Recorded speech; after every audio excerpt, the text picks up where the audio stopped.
빛의 사자들이여 어서 가서 어둠을 물리치고 주의 진리 모르는 백성에게 복음의 빛 비춰라.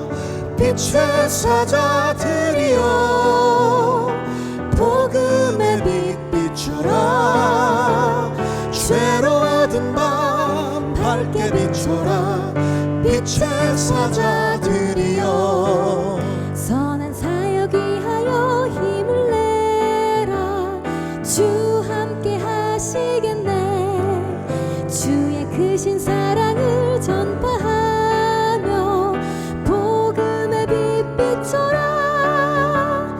빛의 사자들이여 복음의 빛 비춰라. 죄로 어두운 밤 밝게 비춰라. 빛의 사자들이여 동서남북 어디나 땅끝까지 주님만 의지하고 눈 어두워 못 보는 백성에게 복음의 빛 비춰라. 빛의 사자들이여 복음의 빛 비춰라. 죄로 어두운 밤 밝게 비춰라. 빛의 사자들이여 빛의 사자들이여.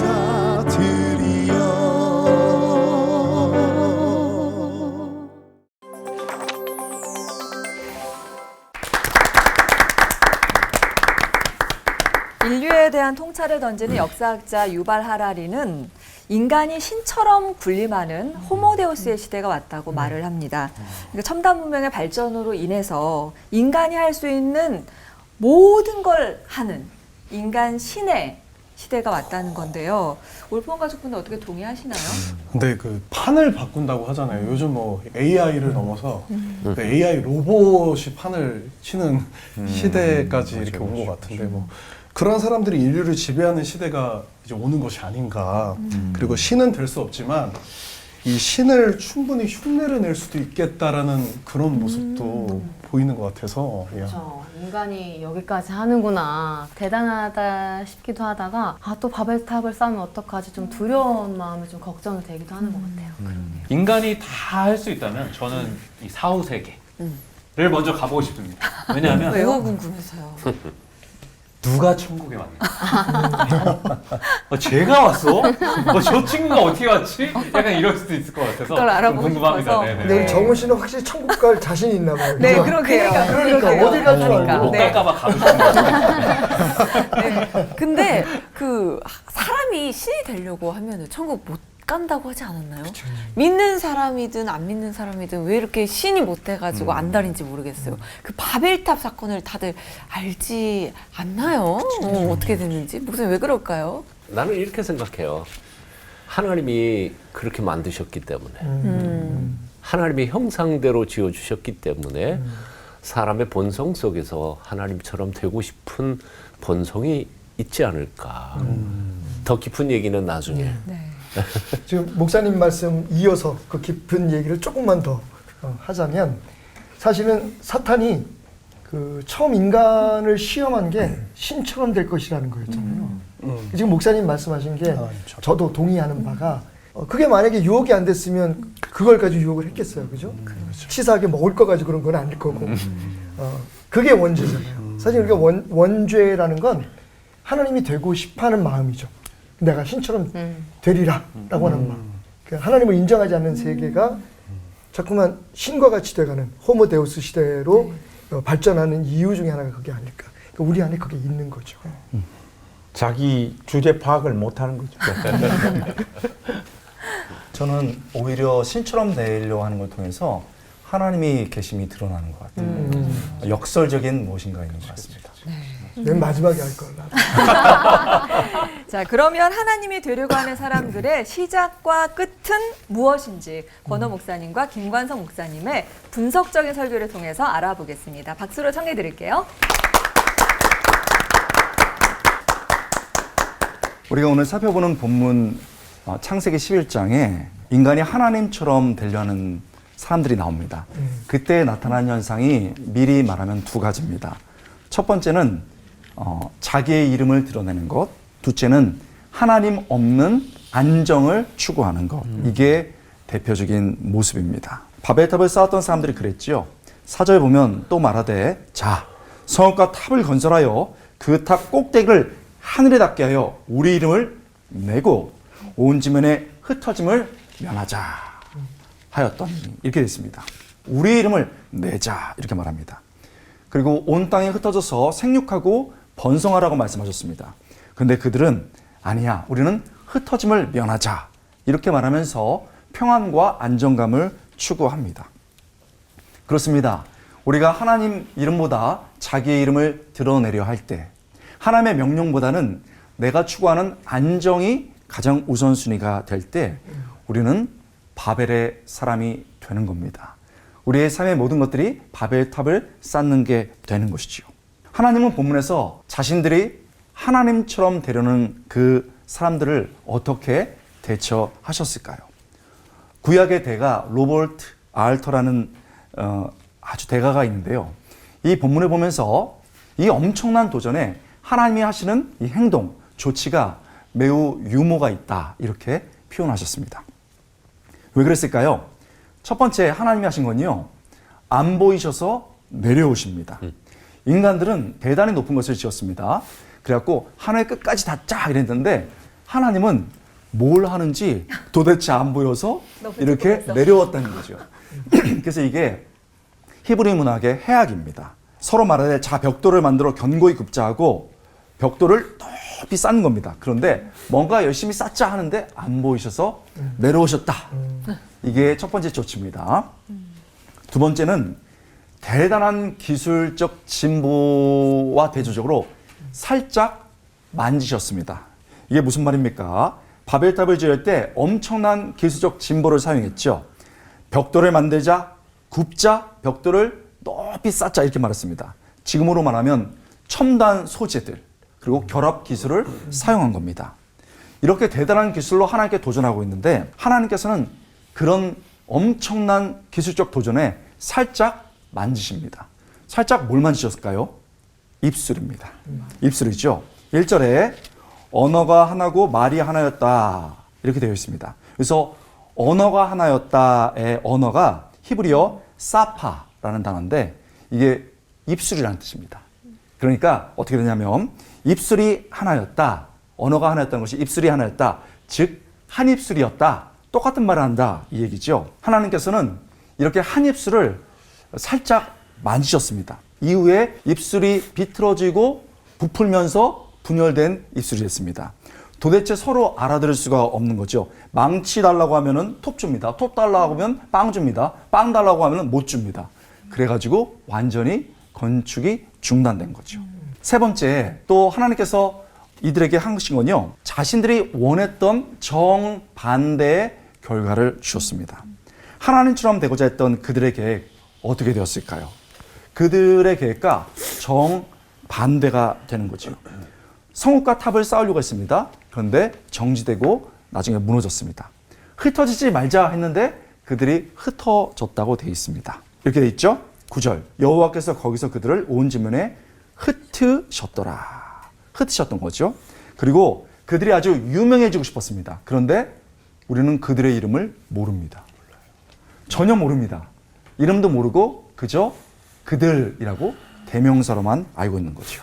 결국 하나님처럼 되고자 했고 그래서 하나님을 배반했던 사람들은 그들이 원했던 모든 것과 반대의 결과를 맞이하게 된 겁니다. 자, 우리는 여기까지 알고 있는데요. 더 중요한 게 있습니다. 꼭 기억할 게 있습니다. 바벨탑이 이렇게 무너졌습니다. 그런데 그 뒷 사건에 보면 무너지지 않은 것이 있습니다. 바벨탑 사람들의 이름은 잊혀졌습니다. 그런데 그 뒷구절을 보면 잊혀지지 않은 사람들이 있습니다. 절대 잊혀지지 않는 민족들이죠. 바벨탑 사건이 끝난 다음에 10절 이후로 우리가 잘 아는 것처럼 셈의 족보가 나옵니다. 히브리어로 쉔이라고 하는데 셈의 족보가 나옵니다. 이 셈이라는 단어가 굉장히 중요한데 셈이라는 이 히브리어 단어에는 두 가지 뜻이 있습니다. 첫 번째 셈 족속 할 때 셈, 두 번째 이름이라는 뜻이 있습니다. 그러니까 그러니까 족속의 이름이 셈이기도 하고 쉔이라는 단어가 이름이라는 뜻도 있습니다. 여러분 창세기 11장에서 자기의 쉔, 자기의 이름을 내고자 했던 사람들은 완전히 잊혀졌습니다. 그런데 쉔 족속은 이름이 남아 있습니다. 여러분 아시죠? 쉔 족속의 대표적인 사람이 데라와 아브라함입니다. 27절 말씀, 데라의 족보는 이러하니라. 데라는 아브라함과 나홀과 하란을 낳고 하란은 롯을 낳았으며. 여러분 그렇습니다. 쉔 족속이 남은 거죠, 이름으로. 바벨탑의 사람처럼 쉔 족속도요, 흥미롭게 무엇인가 쌌습니다. 그 대표적인 사람이 아브라함이죠. 10장 8절, 여호와께서 아브라함에게 나타나 이르시되 내가 이 땅을 내 자손에게 주리라 하신지라. 자기에게 나타나신 여호와께 그가 그곳에서 제단을 쌓고, 이렇게 됐습니다. 여기서 제단을 쌓다라는 단어가 되게 중요한데 이게 히브리어 바나라는 특징입니다. 목사님들이 하도 이게 안 외워져서 뭐 바나나를 쌓다 이렇게 해서 바나 이렇게 외워요. 바나, 쌓다 아시겠죠? 쌓다라는 뜻입니다. 그런데 11장 4절에서 성읍과 탑을 건설하자, 쌓자, 이것도 똑같은 바나가 쓰였습니다. 여러분 여기서 뭐가 느껴지시나요? 자기의 이름을 위해서, 자기의 영광을 위해서 자기의 것을 바나 쌓은 사람은 무너졌습니다.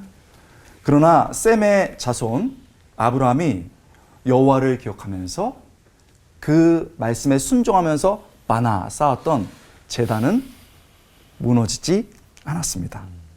아브라함은 하나님께 겸손의 마음으로 하나님의 뜻을 따르며 예배를 드렸는데 하나님께서 그 단을 받으셨죠. 그 인생을 받으시고 믿음의 업적을 쌓게 해주셨습니다. 그 이름을 열국의 아비 아브라함으로 바꿔주셨습니다.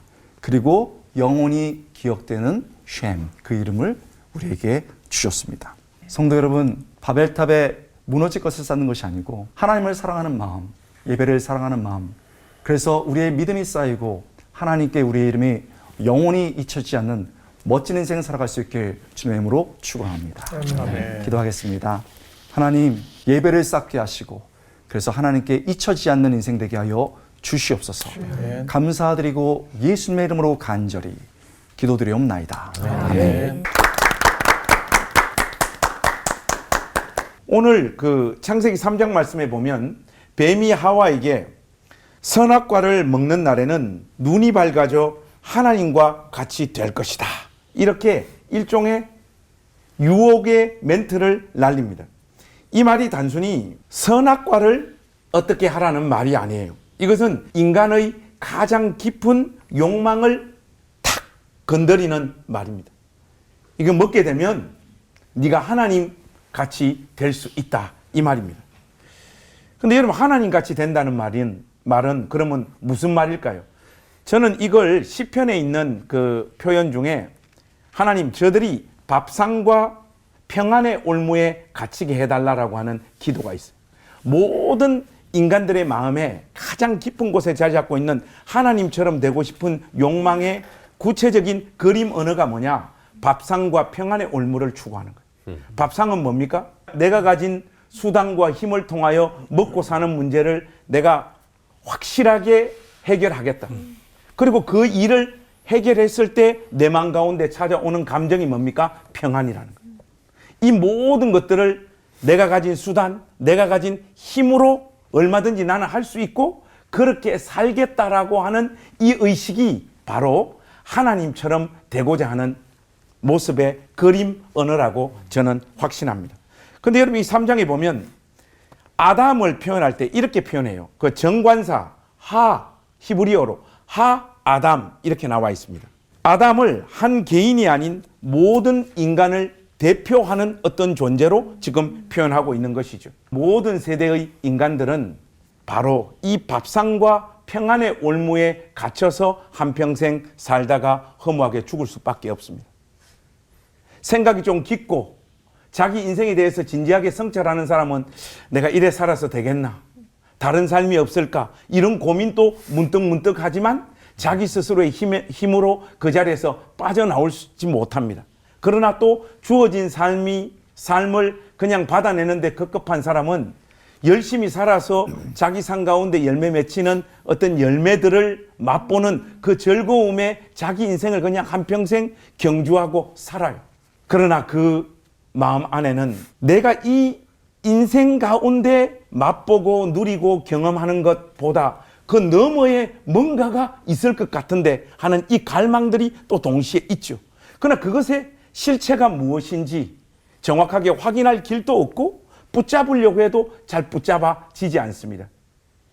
죽을 힘을 다하여 자기 인생을 열심히 살았는데 인생이 저무는 그 시간이 되면 공허와 허무와 산다고 살았는데 산 것 같지 않은 감정들이 휘몰아치기 시작하는 것이죠. 그 아담을 향하여 하나님께서 묻습니다. 아담아, 네가 어디 있느냐? 이 말은 물리적인 어떤 장소에 어디에 숨었느냐 이 뜻이 아니라 하나님께서 본격적으로 아담과의 관계를 복원하고자 하시는 하나님의 절절한 마음이 담겨 있는 표현이라고 할 수 있죠. 오늘 우리를 향해서도 하나님께서 묻고 계십니다. 너 어디 있느냐? 어떻게 살고 있느냐? 너는 밥상과 평안의 울물을 너의 손에 가지기 위하여 그렇게 분투하고 애쓰면서 사는 네 삶에 진정한 만족이 있느냐? 나처럼 돼보고 싶어서 그 어떤 인간도 자기 위에 두지 않는 내 스스로의 삶을 내가 스스로 지킬 수 있다라고 확신하면서 달려가는 그 삶에 진정한 평안이 있느냐? 이렇게 하나님께서 오늘 우리를 향하여 묻습니다. 그런데 여러분 참 재밌는 말씀이 있어요.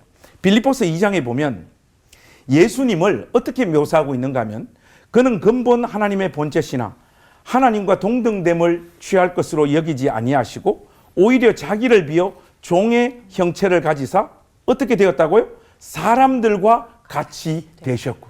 여러분 우리는 주제도 안 되는 존재들이 하나님처럼 되려고 하다가 인생이 꼬이고 죄 가운데 살다가 허무하게 죽을 수밖에 없는 존재예요.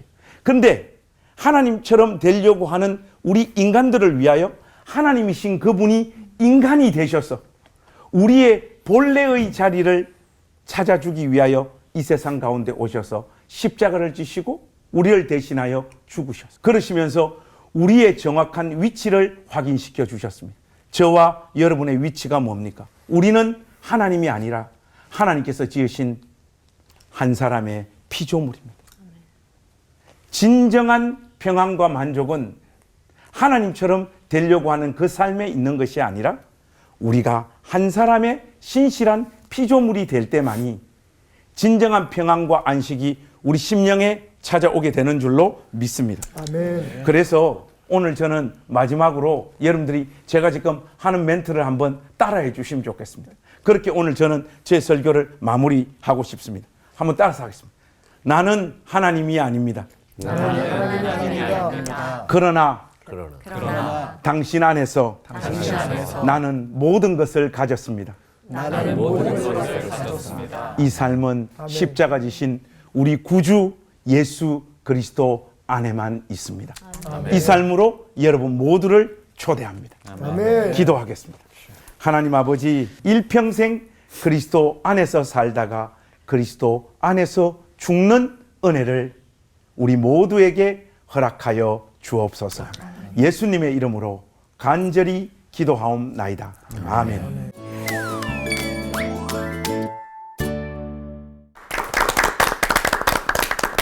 나는 하나님이 아닙니다. 그러나 당신 안에서 모든 것을 다 가졌습니다. 이 충만한 고백이 우리 모두의 고백이 되었으면 소망하는 마음을 갖게 하는 설교였습니다. 어떻게 들으셨나요, 강 목사님? 아니 인간 안에 왜 이렇게 끊임없이 이 하나님같이 되려는 그 욕망이 꿈틀대는 걸까요, 목사님? 뱀이 아담과 하나님한테 하나님처럼 될 수 있다고 유혹한 건 선악과를 먹기 전이었잖아요.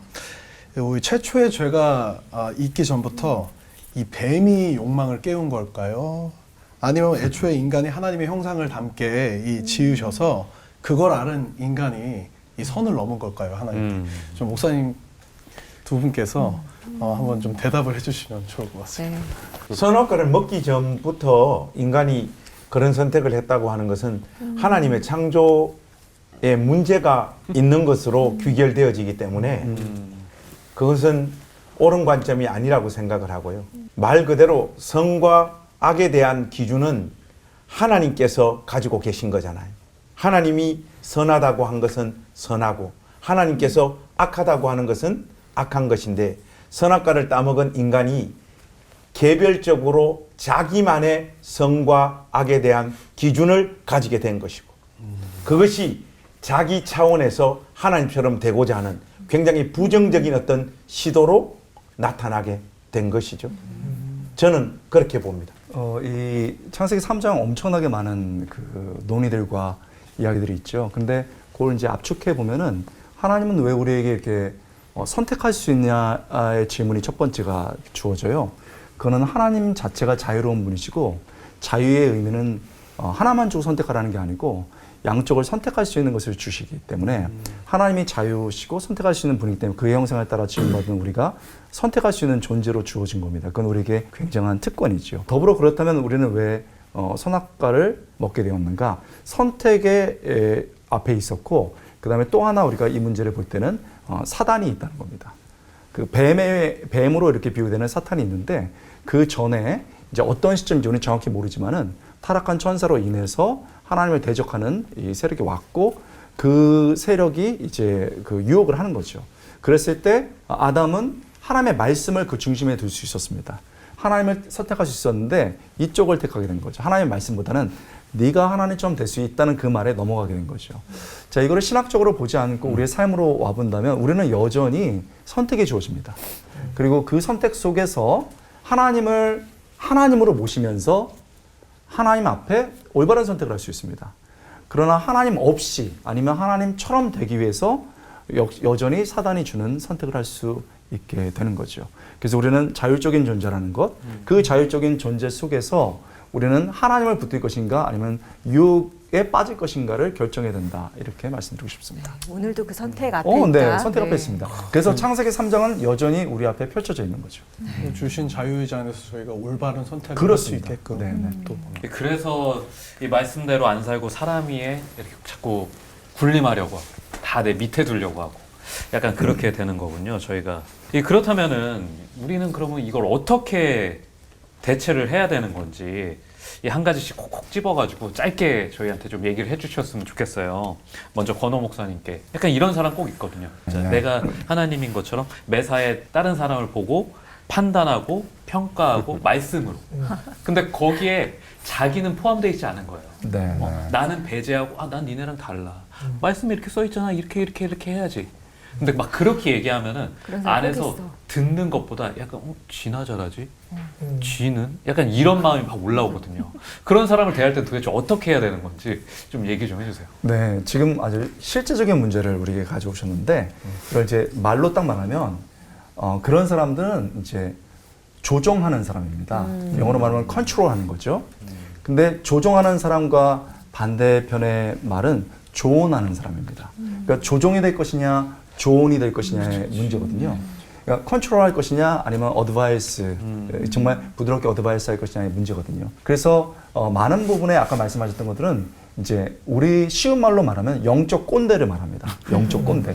그것도 성경을 자기 입장에서 해석을 하고 더 중요한 건 자기를 빼고 이렇게 적용하는 거죠. 그러니까 자기 입장에서 해석과 자기를 빼고 적용하는 거거든요. 그게 바로 이제 영적 꼰대. 너를 내가 컨트롤할 거야. 내가 너를 조종할 거야. 이렇게 말하고 있는 겁니다. 그건 정말 자기가 그 사람을 조종하는 하나님의 입장에 서게 되는 거거든요. 그런데 그게 아니고 하나님처럼 하는 게 아니고 하나님의 뜻을 찾을 수 있도록 조언해 줄 수 있습니다. 말씀을 할 때도 나는 이렇게 하나님의 말씀을 이해하고 있고 이렇게 살아봐서 되게 좋았던 것 같아. 동일한 하나님을 경험해 봤으면 좋겠어. 그래서 내가 하나님의 입장에서 강하게 말하고 조종하려면 그런 이제 영적 꼰대가 되는 거죠. 그러나 하나님의 뜻을 발견하도록 조종이 아니고 조언한다면 하나님의 이름을 드러낼 수 있다면 그것은 우리가 추구해야 된다고 봅니다. 조종인가 조언인가. 조언도 달갑게 들을 수 있는 태도를 좀 길러야 될 것 같아요. 그런 얘기가 있잖아요. 잔소리와 조언의 차이점. 맞습니다. 잔소리는 들었을 때 기분 나쁘고 조언은 더 기분 나쁘고. 그런데 사실은 내가 먼저 조언을 달갑게 들을 그런 마음을 가져야 된다고 생각이 듭니다. 보완이 됐습니다. 저는 김관성 목사님 이런 사람 또 어떻게 해야 되나 생각이 드는 게 하나님은 믿는데 물질, 사람, 쥐를 내 욕망대로 이용하는 사람. 이런 사람들은 하나님의 영광을 가로채는 사람 아닌가요? 니하고 내가 그렇게 살죠. 우리 모두 답변은 여기서 마무리. 정도의 우리가 다 정도의 차이가 있을 뿐 금방 말씀하셨던 물질, 지위, 사랑까지 내 욕망대로 이용하는 사람들이잖아요. 네. 보면 디모데 전후서 읽어보면 제일 은혜로운 말씀이 먹고 입을 것이 있은즉 족한 줄 알라 그러거든. 우리 다 먹고 입을 것이 있잖아요. 냉장고 열면 우리 집에도 보니까 먹을 게 굉장히 많더라고. 뭐 귤도 있고 치즈도 있고 계란도 있고 물도 있고. 보면 우리가 남을 도와줄 물질이 없느냐? 다 있어요. 다 있는데 안 도와줘요. 왜? 나 더 편안하게 살려고. 이게 어떤 의미에서 하나님께서 우리에게 물질을 주신 어떤 목적이나 이유에서 우리가 이탈하는 거잖아요. 그리고 또 보면 지위나 사랑까지도 내 욕망대로 이용하는 사람이 저더라고 보니까. 전도사 때는 한 번도 그런 생각 안 해봤었는데 담임 목사가 되고 부목사들이 많이 생기니까 얘들을 어떻게 사용해가지고 내 목회가 더 잘 되게 할 것인가. 이런 걸 매일매일 고민하는 존재가 저더라고요. 보면 내 안에 그런 욕망이 없는 줄 알고 살았는데 어떤 상황, 어떤 사람이 옆에 툭툭 나타나면 내 안에 없다라고 생각했던 욕망들이 막 이렇게 솟아 올라오는 것을 확인하게 되잖아요. 그런 식으로 하나님의 영광을 가로챈 날들이 저는 참 많은 것 같아요. 그럼 우리가 어떻게 살아야 되느냐? 내가 이런 존재라는 걸 늘 기억해야 되겠죠. 어떤 분이 이런 말을 해요. 저 사람, 저 목사님 처음에는 참 훌륭했는데 저기 잘 되고 나서 사람이 좀 망가졌다. 옛날에는 물질이나 자기 명예나 지위나 없는 줄 알았는데 잘 되고 나니까 사람이 바뀌었다. 그거 안 그래요. 옛날에는 물질이나 명예를 취할 게 없어서 그랬던 거예요. 옛날에도 그런 존재였는데 그러나 환경과 상황이 주어지니까 자기 진짜 모습이 그때서 분출되어지는 것이죠. 그러니까 우리가 특정한 어떤 사람 향해서 물질이나 명예나 또 하나님 영광을 가로채는 존재라고 규정하기보다는 내가 그런 존재라는 걸 늘 하나님 앞에서 기억하고 경건하게 하나님 앞에서 자기를 뒤돌아보는 믿음의 분투가 매일매일 있어야지 우리가 이 길 가지 않을 수 있다. 그런 말씀 좀 드리고 싶습니다. 네. 진짜 이렇게 답변을 들을 때마다 와 진짜 갈대 같은 사람이구나. 진짜 왔다 갔다 곧대. 네. 아 진짜. 근데 제일 빠지기 쉬운 오류가 자기가 지금 하나님처럼 되려고 하는 교만에 빠진 줄도 모른 채. 그게 제일 진짜 위험한 것 같거든요. 그런 채 인정받고 싶은 뭔가를 위해서 달려가는 경우. 그런 경우가 있잖아요. 어떻게 해야지 이런 교만과 인정 중독에 빠지지 않을 수 있을지 좀 궁금해요. 왜냐면 저도 그런 적이 되게 많거든요. 어떤 말씀을 전하거나 뭐 그럴 때 나는 저 친구를 위해서 진짜 내가 아는 거, 내가 되게 중요하게 생각하는 거에 대해서 그냥 얘기해 주는 건데 어느 순간 거기부터 이제 내 의가 이렇게 숨어 있다라는 게 어느 순간 이렇게 느껴지는 경우들도 있거든요. 어떻게 해야 될까요? 정 목사님. 금방 김 목사님 말씀하셨던 것처럼 착각이 그런 현상을 만들어가는 거죠. 내가 누구냐 하는 성찰이 부족하면 우리는 날마다 하나님께서 흙 한 줌으로 지어서 당신의 숨결을 불어넣어 이렇게 사람이 되게 한 존재인데 하나님의 속성만 생각하면서 자신이 흙덩이 한 줌이라는 사실을 깨닫지 않을 때, 못할 때 우리는 자기가 주인인 것처럼 착각하게 만드는 거죠. 그러니까 그런 데에 빠지지 않으려면 목사 포함해서 모든 사람들은 매일 자기 자신을 들여다보면서 나는 하나님이 아니고 아까 김 목사님 말씀하셨던 것처럼 나는 피조물이고 피조물 중에서도 한 줌으로 하나님께서 만들어 주신 존재인 것을 잊어버리지만 않는다면 그러면 그렇게 빠져갈 위험성은 없을 거라는 생각합니다. 근데 뭐 우리 본성 자체가 자꾸 그걸 잊어먹으니까 예, 그래서 하나님처럼 폼 잡으려고 그러는 거죠. 오늘부터 매일매일 거울 보면서 나는 하나님이 아닙니다. 당신 안에서 모든 것을 가졌습니다. 1일 700을 해야겠어요. 그렇게 자기 가장 성찰을 좋은 해야 될 것 방법. 같아요. 네. 가장 좋은 방법. 근데 여기까지는 믿는 사람들 얘기인데 사실 다른 한편에서 신은 없다고 외치면서 자기가 신처럼 군림하려는 불신앙의 사람들도 존재하잖아요. 이 불신앙의 사람들이 하나님처럼 되려고 하는 건 어떻게 봐야 하나요, 박태남 목사님? 불신앙의 사람들이 하나님처럼 되려고 하는 건 하나님이 없으면 살 수 없는 존재라는 것을 반증하는 거죠. 그래서 하나님의 축복 속에서 사는 사람들은 그냥 살고 애기 낳고 죽고 살고 애기 낳고 죽고 그런데 성경에 이렇게 계보를 보면 우리가 그 영웅들 이런 사람들을 보면 다 하나님으로부터 멀어진 사람, 가인의 자손들이거든요. 그 얘기는 뭐냐? 아까 우리 김 목사님도 잠깐 말씀하시고 우리 권 목사님 말씀하셨지만 우리 힘으로 우리를 지켜줘야 될 무언가 필요한 거죠. 그 두 가지가 나타나요. 내가 하나님이 되든지 아니면 내가 원하는 하나님을 만들든지. 그게 아마 믿지 않는 사람들이 더욱더 하나님이 필요하다는 걸 자신들이 하나님이 되려고 하고 하나님처럼 의지하고 싶은. 근데 여러분 사실은 오늘 뭐 질문하고는 약간 조금 다른 길로 갈 수 있지만 심각한 건 하나님의 관심은 하나님을 믿지 않는 사람들이 아니에요. 성경은 하나님을 믿는 사람들을 위한 책이지 하나님을 믿지 않는 사람들의 얘기가 아니거든요. 그렇다면 문제는 우리들이 지금 다 고백하는 것처럼 다 알고 있거든요. 하나님을 믿는데 하나님을 하나님으로 안 믿는 거예요. 참 재밌는 일들은 황금송아지를 만들어요. 그래놓고 그 황금송아지를 하나님이라고 불러요. 그죠? 여로보암이 달을 쌓고 거기에다가 송아지를 만들어요. 우상을 만들어요. 그리고 거기다가 하나님이라고 여호와라고 이름을 붙여요. 믿는 자들이 스스로 하나님을 믿는다고 생각하지만 하나님은 하나님으로 안 믿는. 다시 말하면 하나님이 도구화되는 거죠.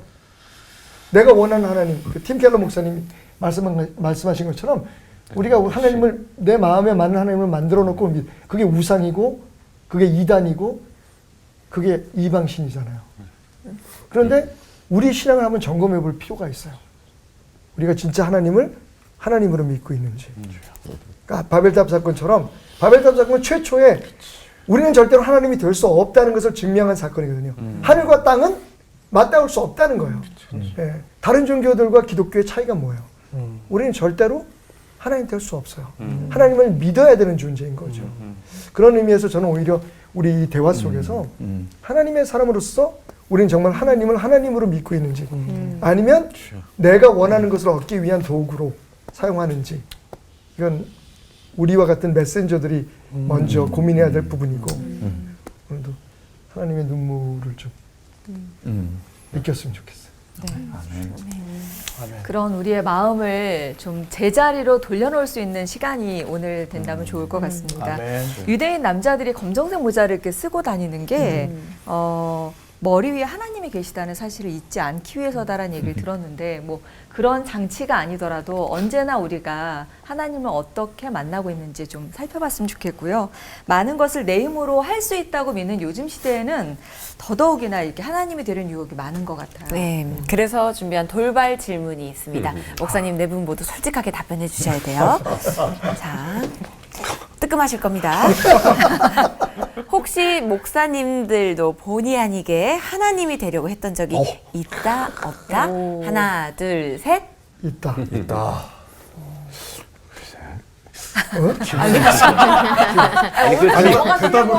분명히 있는데 질문 자체가 좀 신학을 묘해. 공부한 목사들이 변명- 말하기는 굉장히 어려운 거예요. 뭐냐면 변명이 아니고 감히 목사가 하나님이 되려고 했다는 건 아니고 하나님 자리에 앉아서 지 마음대로 하려고 했던 유혹이 누구나 있던 거죠.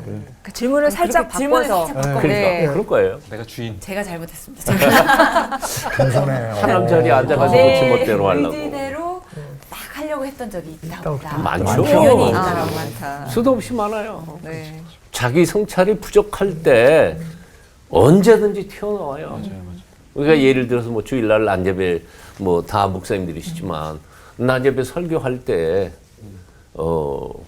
교인들 보면서 마치 자기가 하나님인 것처럼 착각하면서 말씀을 선포할 때도 많고 그래서 저녁에 한 사후 예배 끝나고 뭐 성경 끝나고 저녁에 나 혼자 교인들 다 떠나간 후에 본당 앞에 나가서 내 설교를 듣던 사람들이 자리에 앉아서 십자가를 올려다가 보면 너무 죄송스러운 거예요. 내가 오늘 하루만 해도 순간순간 하나님 앞에 얼마나 잘못했는지가 생각이 나니까 그냥 십자가 올려다 보면서 그저 30분, 40분 그냥 기도하는 게 아니고 회개하고 용서해달라고 기도하는 것밖에는 없었던 것 같아요. 그런데 그런 시간이 있으면 그래도 덜 이런 실수를 덜 범하게 되죠. 근데 그것조차 없으면 뭐 순간순간 다 자기가 지금 하나님 자리에 서서 하나님처럼 행동하고 있는지조차도 의식하지 못하지. 그러고 사는 거죠.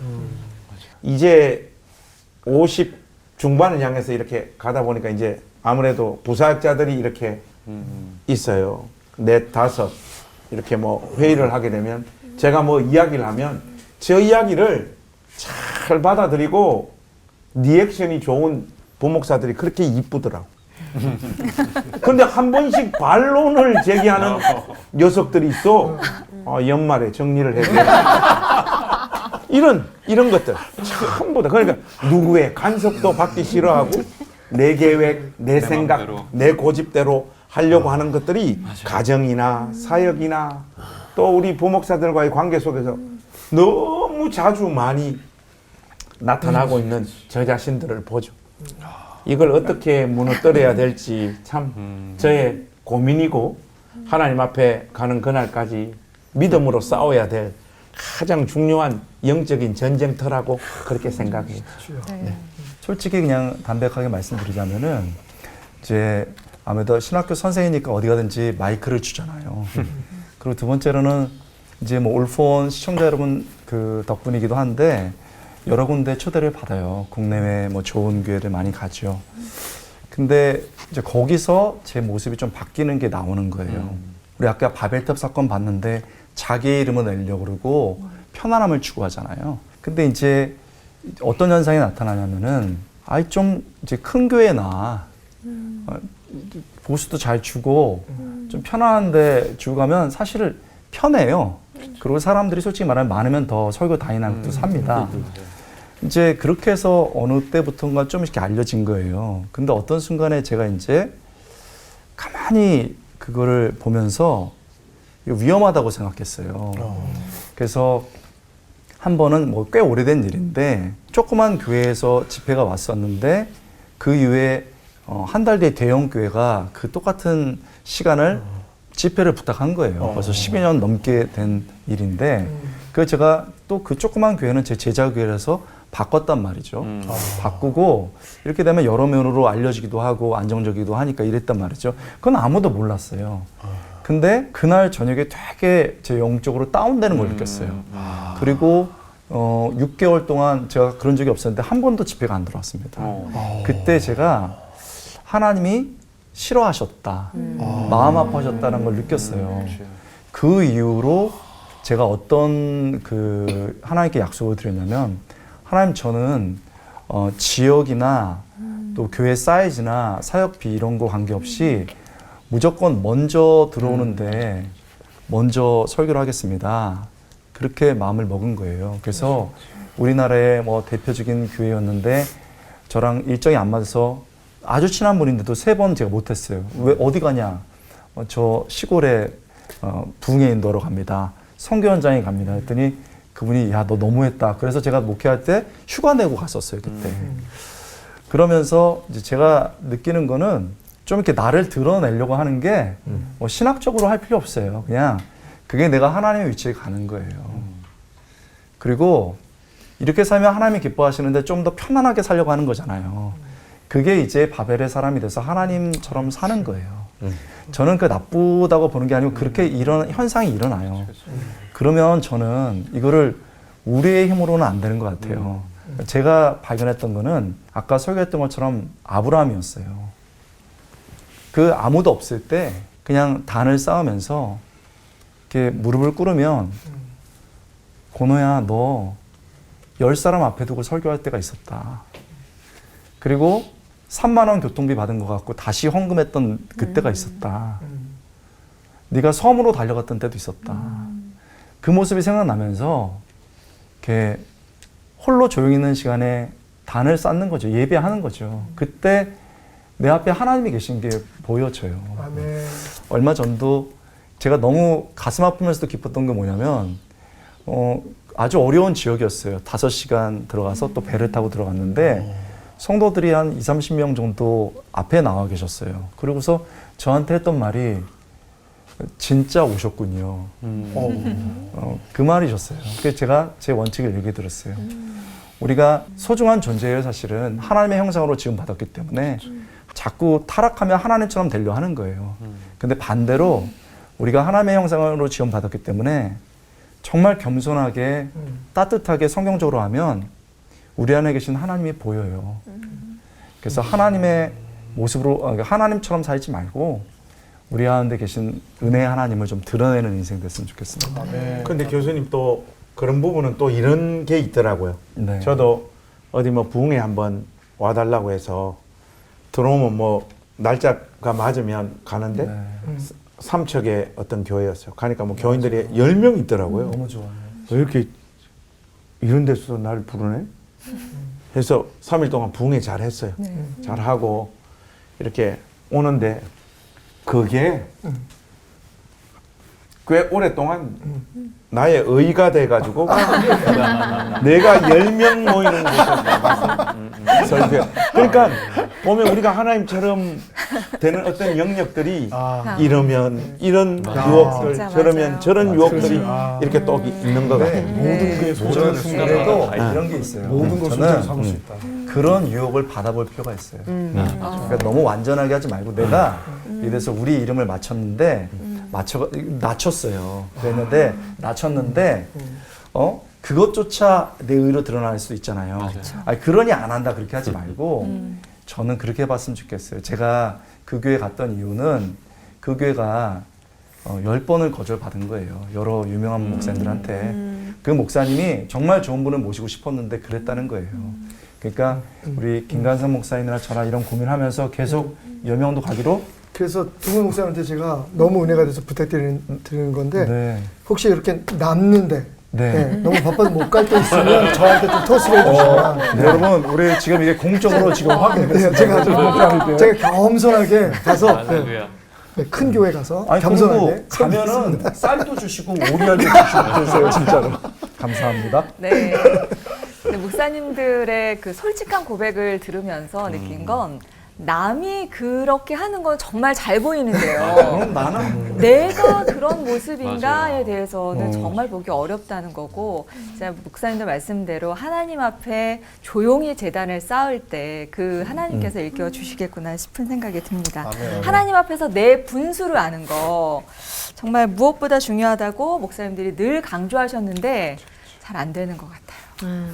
아까 목사님들 계속 말씀하셨던 것처럼 우리는 하나님 형상을 지음 받고 진짜 먼지 같은 존재인데 계속해서 우리가 피조물인 걸 잊고 이제 높은 막 목표나 이런 것들 추구하고 살아가는 것 같아요. 저 같은 경우도 분명히 하나님 우리를 창조하신 목적과 우리가 살아가는 이유를 아는데도 어떻게 하면 나도 모르게 또 이렇게 스물스물 올라올 때가 있는데 우리 저도 그렇고 시청자분들도 그렇고 목사님들께서는 그 은혜를 놓지 않고 그 살아갈 수 있는 그 방법, 나만의 또 어떻게 특별한 뭐 노하우나 이런 것들이 있으신지 또 함께 나눠주시면 너무 좋을 것 같습니다. 그 인터넷에 떠도는 그 글 하나가 생각이 났어요. 목사님 말씀드리면서 그 어떤 자매가 쓴 건데 나를 위해 한 1000번의 이벤트보다 내가 원하지 않는 것 하나 안 해주는 게 내겐 더 감동이야. 자기 이런 글. 그러니까 사실 하나님께서 우리가 원하는 게 뭐겠어요? 그죠? 사실 그 딱 한 가지가 안 되면 다 안 되는 거야. 근데 우리가 사실은 하나님이 되려고 하는 것. 그러니까 하나님을 하나님으로 모든 것 다 하나님의 은혜입니다. 하나님이 하셨습니다. 이거 하나만 다 지키면 되는데 얼마나 열심히 해요. 우리 목사님들 얼마나 열심히 해요. 사실. 예, 그렇게 왔으니까 여기까지 왔죠. 사실은. 그리고 성도들이, 한국 성도들이 얼마나 열심히 합니까? 근데 하나님이 그렇게 말씀하실 것 같아요. 야, 그거 다 좋고. 근데 내가 네 삶에 하나님 맞니? 예. 내가 뜻하는 대로 내 섭리대로 되는 것에 대해서 네가 토달지 않고 다 모든 하나님 은혜입니다. 실패까지도. 그래서 사실 이번에 저희가 이제 올해부터 매해 마지막 주일을 실패 기념주일로 보내기로 했어요. 재밌네. 네. 실패 기념주일. 뭐냐면 사실은 실패도 하나님께서 우리에게 허락하신 거잖아요. 네. 실패해서 우리가 좌절할 이유가 없는 게 아까 목사 말씀하셨지만 실패가 사실 우리를 성숙시켜 주시는 하나님의 또 다른 선물이에요. 성경에 나오는 모든 인물들은 다 실패한 사람들이에요. 그런데 실패를 그냥 실패로 남겨두지 않았을 뿐이죠. 이런 말 있죠. 실패는 성공의 어머니다. 제가 호가 조사를 하고 싶은 건 아닌데 그 실패 집에 가면 아들이 또 하나 있어요. 실패는 또 실패를 낳을 수도 있습니다. 성공만 낳는 게 아니라. 그러니까 그거는 하나님에 대한 우리의 믿음에 달려. 하나님을 하나님으로 인정하느냐 그렇지 않느냐에 달려 있어요. 1000가지의 신앙생활의 어떤 열정보다 네 삶의 현장에서 나를 하나님으로 인정하는 것 그거 하나만 네가 하나님인 것처럼 행동하는 것 그거 하나만 멈춰줬으면 좋겠어. 이 땅의 모든 남편들에게 들려드리고 싶습니다. 저 같은 경우에는 하나님의 은혜 가운데 늘 있기 위해서 아주 구체적인 영역에 있어서의 제 삶의 원칙들이 있어요. 그게 뭔가 하면 안 그래도 행신교회 떠나서 이제 울산으로 갈 때 우목사가 저보고 목사님 울산 가서 또 개척을 해가지고 또 교회가 성장하고 이래도 목사님 변하지 마 나보고 막 그러더라고요. 그래서 뭐 그래야지 하니까 목사님 안 변하기 위해서 욕을 끊지 마.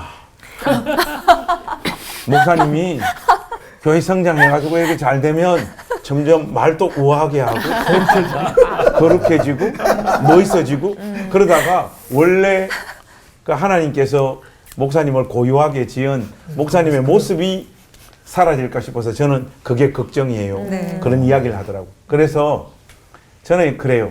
내가 먹는 음식들 이 수준을 올리지 않으려고 애를 많이 씁니다. 그래서 주로 라면, 찌포 이런 거 네.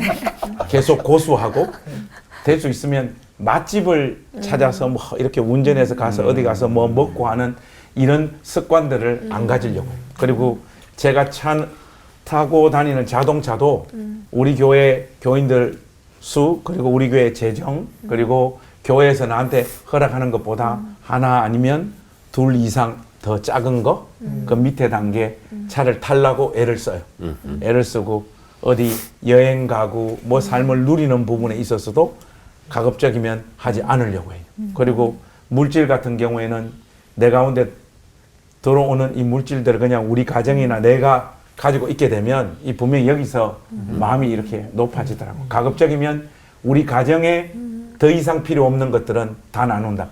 이런 원칙들 가지고 부목사들에게 재정들 다 이렇게 나누고 이런 형식적인 어떤 부분에 있어서의 구체적인 열매들이 없을 때 어느 순간 내 삶이 누리고 있는 것, 지금 타고 있는 차, 보내는 사람과 그 사람들의 수준이 어떠냐에 따라서 사람이 조금씩 달라지더라고요. 저는 이제 저를 지키는 방법이 그런 것들을 옛날 아무것도 아니었던 시절에 살았던 방식대로 살려고 좀 애를 쓰는 것. 그게 저를 지키는 하나의 방법이고 또 하나는 울산에 이제 개척할 때 그 집사님이 저한테 그 편지로 그런 말씀을 한마디 해주셨어요. 목사님 이렇게 가시는 거는 우리의 눈물과 우리의 그리움으로 만들어진 길이라는 거. 목사님이 목회 끝난 날까지 잊지 않으셨으면 좋겠다. 저는 솔직히 뭐 눈에 보이지 않는 하나님을 묵상하면서 저 삶을 추스리고 이러기보다는 저와 함께 같은 시간과 공간을 통과하는 성도들이 하나님 앞에서 정말 진실하게 믿음으로 사는 막 분투하는 그 사람들의 진실된 모습을 보면 와이고 내가 이래서는 안 되겠다.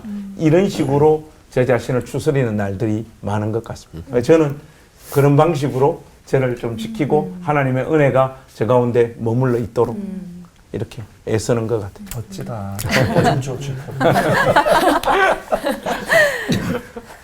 하나님을 하나님처럼 되지 않는 거 어떻게 해야 되냐? 저는 하나님을 끝까지 떠나지 않는 건 것 같아요. 아멘. 우리는 교만을 뭐 안 할 수 있는 실력이 없어요.